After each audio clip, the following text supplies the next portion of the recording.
21st Precinct, Sergeant Waters. Well, who are you, the watchman? What'd they break into? Did you see the thieves? Yeah. Yeah. Well, what's missing? You are in the muster room at the 21st Precinct, the nerve center. A call is coming through. You will follow the action taken pursuant to that call from this minute until the final report is written in the 124 room at the 21st Precinct. All right.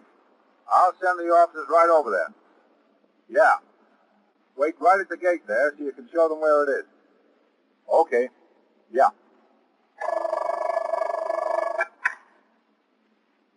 21st Precinct, transcribed. It's just lines on a map of the city of New York.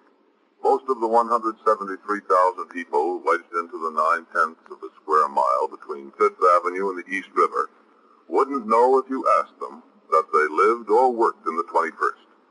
Whether they know it or not, the security of their homes, their persons, and their property is the job of the men of the 21st Precinct.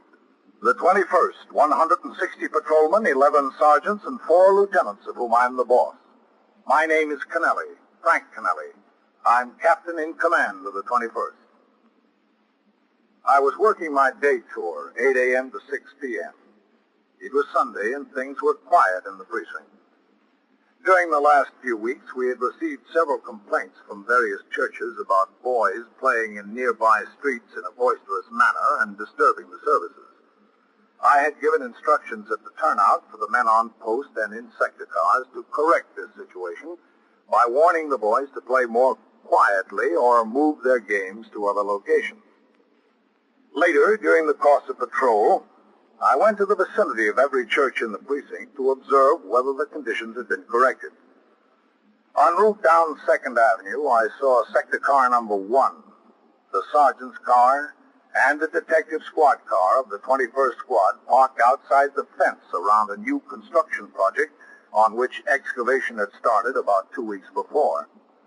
I instructed my operator to pull in. As I got out of the car and headed for a gate in the fence, I saw Sergeant Waters also walking toward the gate from a call box on the opposite corner. Sergeant? Hello, Captain. What have we got? In here, Captain. Oh, watch your step. We've had a burglary in a tool shack down there. That's a pretty deep hole they dug. Yes, sir. And they've got to go still deeper. Well, what have we got? There was a call from the watchman. See that wooden shack way down there at the bottom? Yeah. That's what was broken into. It's interesting to me how they do this. They dig it all out except for this ramp for the trucks to get in and out. Then that steam shovel backs up here, digging up the ramp behind it. Well, what was stolen, Sergeant? It was a good haul. A what? 11 sticks of dynamite and 8 blasting caps. Yeah? Yes, sir. Watch your step here, Captain. These planks get kind of rough. Heavy trucks chew them up. Where are the detectives? Lieutenant King of Italia here, Captain. Oh. Watchman rang into the station house from a call box when he discovered the theft. Lieutenant Gorman notified the detectives. Yeah. I just spoke to Lieutenant Gorman again and told him what it looked like. Where is it? That shack there? Yes, sir. This is some hole, you know. And these engineers, they figure it out down to the fraction of an inch. Yeah. Even when they got to blast out all this rock, they shave it down to a hair. Oh, I guess they're all in the shack, Captain. Yeah, I guess so. You see, they hacked the lock right off the door. Everything was locked up. That's how they got in. First noticed this when you got back. That's right, Lieutenant, when I got back. Hello, Matt. Captain, Mr. Bernard Curley, the watchman on the job here. The sergeant tells me they got 11 sticks of dynamite and 8 blasting caps. Yes, sir, that's what they got. It's Captain Kennelly, commanding officer of the precinct. I'm pleased to meet you, Captain. I was in the job myself. Oh, were you? Yes, sir. I was in the old 12th precinct. I put my papers in 1944. Curley, you say? Yes, sir. I spell it Kerly. Oh. Well, How do you know exactly that it was 11 sticks of dynamite and 8 blasting caps, Curly? Well, we got to keep close track of these things around here, the explosives, you know. Yeah. Now, you see this inventory tacked up here? Right here on the wall? Uh-huh. Well, that's company rules. When a fresh case is cracked open, every stick and every cap's got to be accounted for. It's scratched off the inventory as it's used. And a new case can't be brought in from the company office until the last case is entirely gone. Uh-huh. So when they finished work here Friday night, they had 11 sticks and 8 caps left over. They were locked up in here. Where? Right here.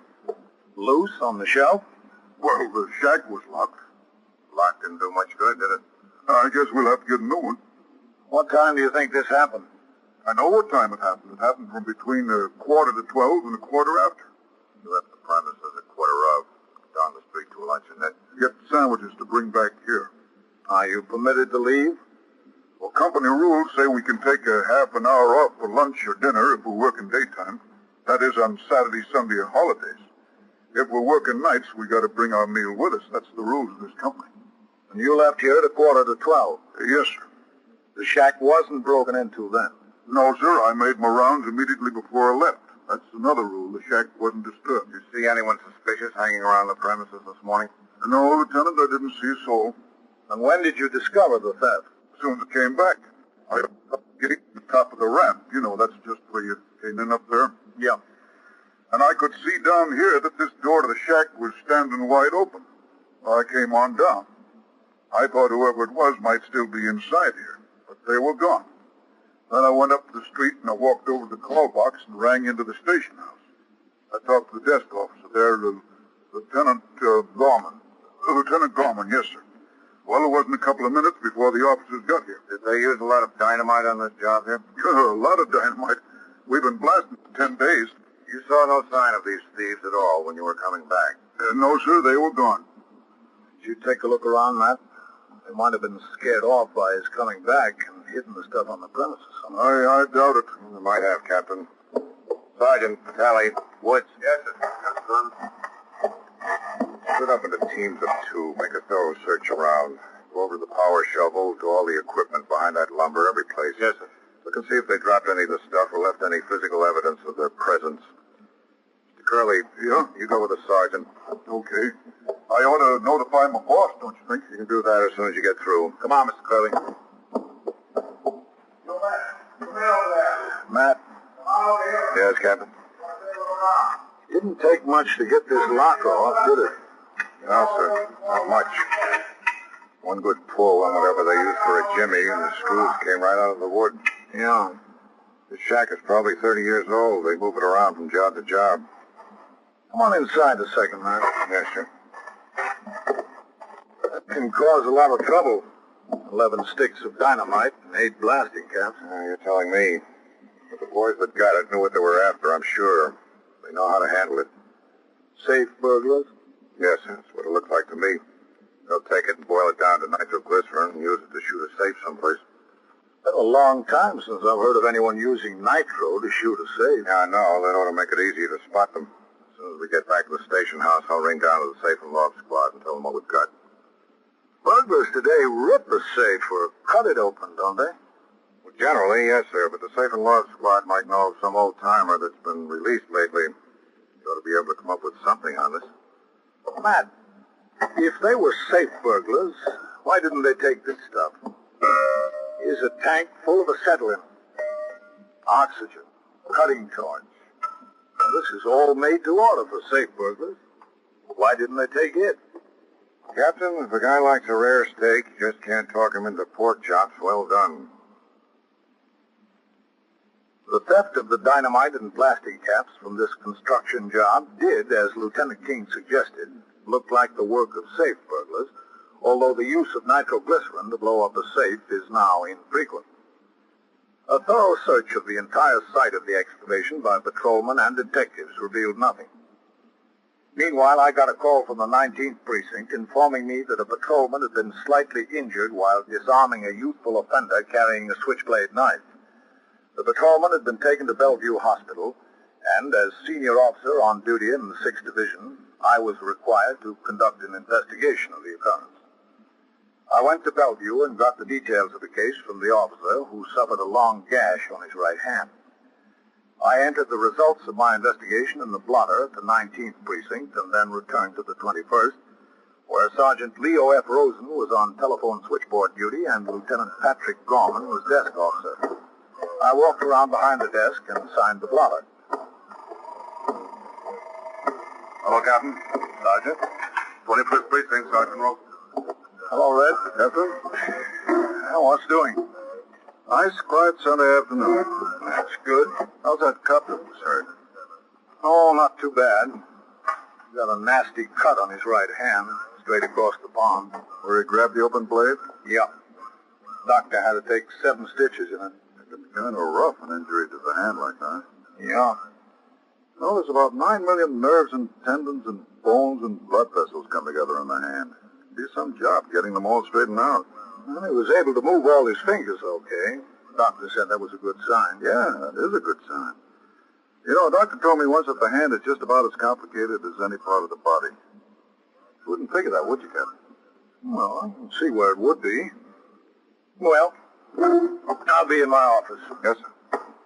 Oh, anything turn up on the theft of that dynamite? No, sir, nothing yet. But there's Matt King. Maybe he's got a line by now. Yeah, you may have.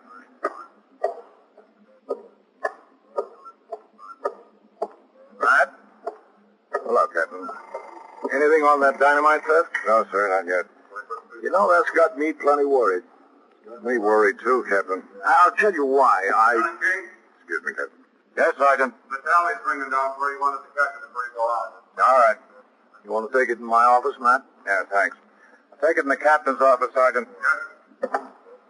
Tally is carrying the squeal on this. He might have something. Go ahead. Help yourself. 21st Squad, Lieutenant King.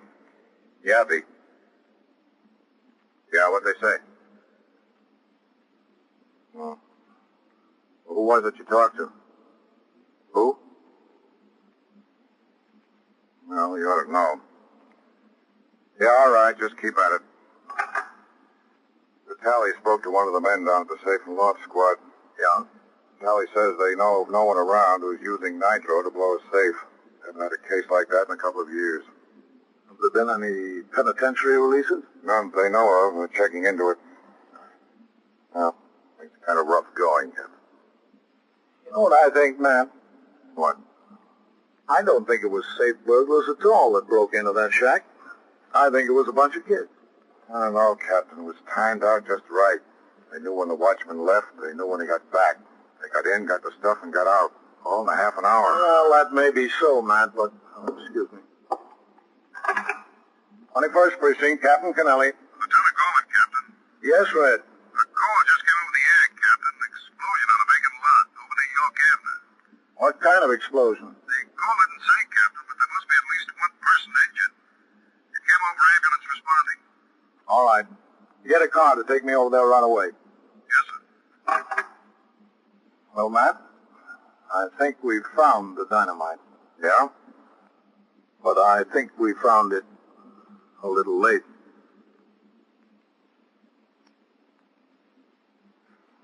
You are listening to 21st Precinct, a factual account of the way police work in the world's largest city.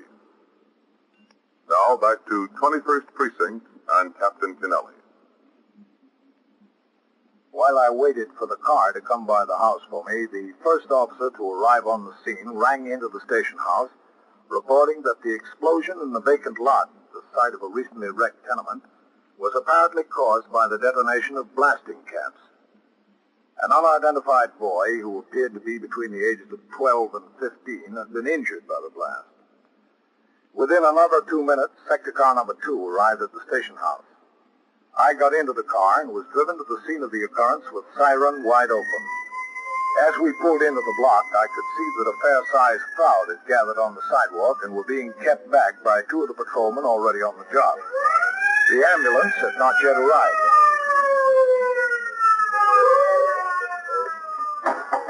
All right, get on the job.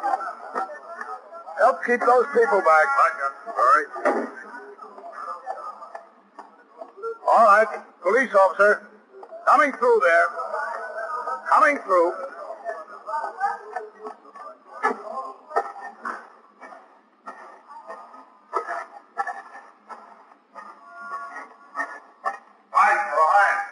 What are you ringing for that ambulance again, Sergeant? Sergeant. Hello, Captain.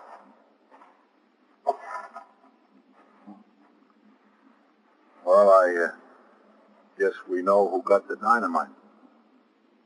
Yeah, I guess we do. He looks pretty bad, doesn't he? Yes, sir. Has he been conscious at all? No, sir. Awful bad. You know who the boy is? There's no identification in his pockets, Captain. Who, want to take a look over here? Yeah. Apparently, he was playing around with the blasting caps. Those 2 sticks of dynamite were right here where they're laying. It's lucky he didn't have them close enough to be set off when the caps went. Be that for sure. How many caps went, do you know? There's no telling. So, here's the ambulance. Yeah. A man who lives on the 2nd floor of that building there, he was down here. He said he was looking out the window before and saw 3 boys sitting out here in the middle of the lot. 3? Yes, sir, 3. Said they had something. He didn't know what it was. Then a little while later, 2 of them were gone, he said. There was just this one left. Man went back into his flat to do something. A few minutes later, he heard this explosion out on the lot. Did he recognize any of the boys? No, sir. He didn't think they were from this block. All right, you men. Give him a hand.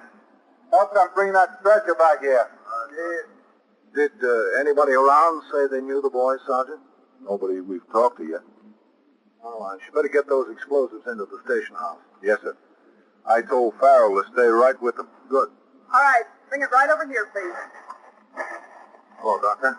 Captain, All right, open up that stretcher. Act alive. what happened to him? He was playing with some blasting caps. Was he? Sergeant, can you give me a hand here a minute? Sure. I'd like to put him on his right side for just a second. All right. Wait a minute. I'll tell you when. Okay. Easy now. All right. With me. Yeah. Now. Easy. You hold him there? Sure. That's good. That's fine. Hold him. Just hold him. I'm holding him, Doctor. All right. Let him rest back now. Okay. Easy. That boy is seriously hurt, Captain. Will he be all right, do you know? We'll find out when we get him admitted to the hospital. What did you say he was playing with? Blasting caps? Yes. They never learn, do they? I hope this one does. The ambulance surgeon, assisted by the ambulance attendant and police officers, placed the injured boy on the stretcher. Meanwhile, detectives of the 21st Squad arrived on the scene to begin their investigation. After I left the scene of the occurrence, I continued on patrol until a few minutes after 2 p.m., when I instructed the operator of my car to drive to the emergency entrance to Beth David Hospital. I got out of the car, walked through the emergency room, past the admitting office, and down the corridor to the place I was told I could find Dr. Margaret Westphal.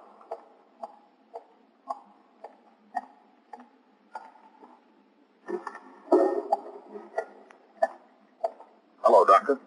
Captain, How's the boy? not so good. Will you be able to do anything? He's in there. Emergency surgery. Uh-huh. Came back to X-ray. We made some pictures. He's in bad shape. Well, the blast tore a hole in his chest. We called in our chief thoracic surgery. He's on the way. Meantime, we're giving him plasma. Do you need any whole blood? We don't know yet. Every man in the precinct is typed. I think we could get some volunteers over here on a few minutes' notice. Thanks a lot, Captain. We'll see. All right, you just let me know. I will. Lieutenant from your precinct is here. Detective. Lieutenant King? Yes, Lieutenant King. He's right back there. When did he get here? A few minutes ago. Told me he knows who the boy is. Oh, does he? That's what he said. In here. Thank you, Doctor. Hello, Matt. Captain. I understand you've got an identification. Well, it's a tentative identification. Vitale ran it down. We think the boy's name is Frank Harrods. He lives near where the stuff was stolen. They ought to be more careful about the way that dangerous material is left around. Well, Doctor, I don't see how they could have been more careful. It was locked up in a tool shed in the middle of an excavation, surrounded by an 8-foot fence. Well, I have to be angry at something. I think I better get back to him. All right. Thank you, Doctor. Welcome. Shall I leave this open? Yes, please. All right. Has the family been notified, Matt? According to the neighbors, the boy's got no mother. The father wasn't around the flat. Vitale is trying to run him down. Are you sure that's the boy? Sure as we can be at the moment. The doctor got me these clothes he was wearing. If Vitale brings the father down, he can look at the clothes first. What about the other 9 sticks of dynamite and the rest of the blasting caps? We're trying to locate them. A neighbor over where the boy got hurt said there were 2 others with him earlier. Did you get a line on them? Well, we know that they were up to this boy's flat this morning while the father was there. You ought to know who they are. Who found that out? Vitale? Yes, sir. Old man lives on the first floor of the building. He said he saw the 3 boys go out at the same time the father did. Said the father acted very friendly to the other boys. He'd seen them all around there before. You haven't been able to find out who they were from any other source, have you, man? Oh, not yet, Captain. Well, we better find out soon. There's still 9 sticks of that dynamite missing. We don't know how many percussion caps. No, we don't. Yeah, these kids sure can get themselves in a mess. Excuse me, Lieutenant King? Yes? There's a detective at Tally and another man outside. Oh, all right. I didn't want to send them back here until I got your... It's okay. All right, I'll send them back. Wonder where Pete found him. Maybe he came home. How old is the boy? You know for sure? Well, not for sure. I think about 14. That's what the neighbors say. 14. What are we going to do with these kids, Captain? It isn't the cops' job to straighten them out. What are they hanging on us? The trouble is, Matt, it doesn't get to us until somebody else has already missed the boat. Right there, Mr. Harris. Thank you. Come in, Pete. Oh, Lieutenant. Captain. Vitale? This is Mr. Carl Harris. Captain Kennelly. Mr. Harris? Hi. And Lieutenant King. Hi. You sure it's Frank they got in there? Pretty sure, Mr. Harris. You shut the door, Pete? Yep. How is he? Is he all right? They've got him over there in the operating room, waiting for the surgeon. That surgeon? Hope he's not going to cost an arm and a leg. I'm not made of money, you know. Let's not worry about it now. Are these Frank's clothes, Mr. Harris? Are these? Yeah. They're his. Those are his pants. I recognize the pants. Listen, who is this surgeon anyway? What is he going to operate for? The detective Vitale told you what happened, didn't he? I told him, Lieutenant, yes. Those caps exploded against his chest. It's a chest surgeon that's coming. Oh, that's pretty bad, huh? Yes. How bad is it, Lieutenant? How bad, Captain? Bad enough. Harris, you know where Frank got hold of that stuff? No, the detective told me he broke into a construction shack. That's right. Well, what kind of proof he got? He got no proof that he broke into anything. Nobody saw him. The stuff he stole blew up and almost killed him. That's proof enough, isn't it? For you, maybe, not for me. Mr. Harris, do you think you ought to notify Frank's mother? How can I notify her? I don't know where she is. Ran off 3 years ago, left me holding the sack with the kid. He's your boy, isn't he? Yes, sir, he's my boy, but I got to work for a living. I got no time to raise him. That should have been his mother's job. You don't know where to find her? No, sir. You ever hear anything from her? Kidding. Listen, give it to me straight now. Now, how is he? He's not good. Not good, no. Who were the 2 boys he was with this morning? Why do you want to know that? There's still 9 sticks of dynamite missing and probably most of the blasting caps. Who were they? How should I know who they are? We were told that they were at your flat this morning with Frank. They'd been there often. You know them all. Now, look, I'm not turning in any kids. If you want them, go and find them. Mr. Harris, the same things liable to happen to them as happened to Frank. That's not my worry. Supposing it happened to one of them and Frank was running around with explosives, you'd want it cleared up fast, wouldn't you? I don't know. Have all kids all down in that court? I'd take the chance on Frank handling himself okay. He sure handled himself fine, didn't he? Now, look, find out for yourself. I don't want to get involved in this any more than I am already. Now, wait a minute, Mr. Harrods. It's not just those other two boys that are involved. They're liable to try something with that stuff. They're liable to hurt some other people. Now, who are they and where can we find them? Go find them yourself. It's not my responsibility. Isn't it? You just think it is. It isn't. You can't make it mine. Come in. I'm not going to let you. Excuse me, Captain, can I see you out here a minute? Yes, sure. You can't make this my responsibility. Yes, Doctor? Is that the boy's father? Yes. I've got bad news, Captain. The boy died. Oh. The whole thoracic cavity was badly damaged. Both lungs, the heart, he was hemorrhaging. There really wasn't much that could have been done. No. Not after he stole the explosives. What's the father's name? Harrods. Carl Harrods. Well, Look, Doctor, this is a police case. We can notify him. no. No, thank you, Captain. I won't accomplish anything. I won't accomplish anything except to get Frank in bad with his friends when he gets out of here. There's one thing I don't want to do with my kid. That's peg him as a rat on his friends. Mr. Harrods, this is Dr. Weston. That's all I got to say, Captain. Dr. who? Dr. Weston. Oh, very pleased to meet you. You're the one who's been taking care of Frank. Yes. Well, listen, what is all this about a surgeon being called in? I don't want any surgeon called in unless I'm consulted first if he needs to be operated all right, but I want to have the privilege, of talking it over first. He doesn't need the surgeon, Mr. Harris. Well, that's very good to hear. Wait a minute. Listen, he didn't die. Yes, he did, Mr. Harris. 5 minutes ago. I'm sorry. Here. Better sit down, Mr. Harrods. That's all right. I'm all right. You'd better. Yeah. Hurt? Yeah, I knew he was hurt bad, but I didn't think kids died. I didn't think it. He's 14 years old. 14? Why don't you gentlemen wait outside? No, don't go, man. No, don't go. I would have given them the names of the other boys. I would have given them to you. I'm sorry. I'll be all right. I'll be all right in a minute. We'll wait outside. You better, yes. What? No, don't go away. I want to talk to you. We'll be right outside. Yeah. I was wrong about him. I thought he was pretty hard. He was, man. I just wish it hadn't taken so much to soften him up.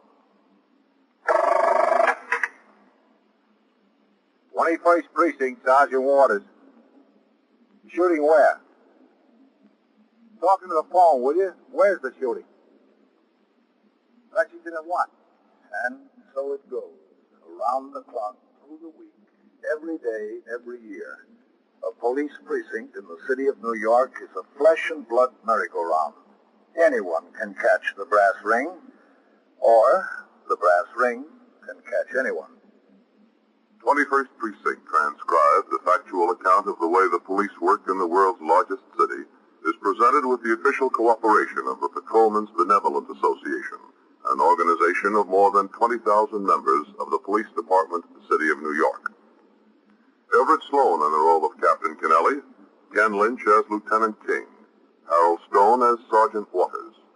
Featured in tonight's cast were Elaine Rost, Bill Smith, Lynn Cook, Sanders Ortega, and Bill Zucker. Written and directed by Stanley Niss.